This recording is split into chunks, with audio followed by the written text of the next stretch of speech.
আমার নতুন TVS Ronin bike নিয়ে এসছি পদ্মপুরস্থিত দমনগর পদ্মপুরস্থিত রাধারমণ গুরুদেব রাধারমণের আশ্রমে পূজা করিয়েছি। এই যে আমার বাইক, এই যে বাইক,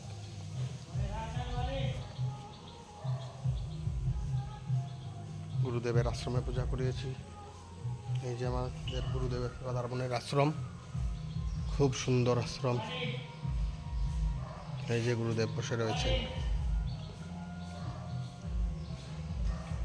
পদ্মপুরস্থিত ধর্মনগর পদ্মপুরস্থিত আমাদের গুরুদেব রাধারমণ প্রভুর আশ্রম, সেই আশ্রমে আজকে এসেছি, প্রসাদও পেলাম। তো বাইকটাকে, নতুন বাইক টিভিএস কোম্পানির রনিন 225 কাল কিনেছি।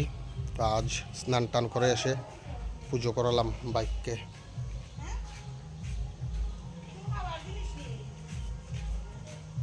বাইককে পূজা করালাম। এটা হচ্ছে শিবশম্ভুর আর একটা মন্দির, ঠাকুরগড় রাধারমণের আশ্রমে। এই যে শিবশম্ভুর মন্দির,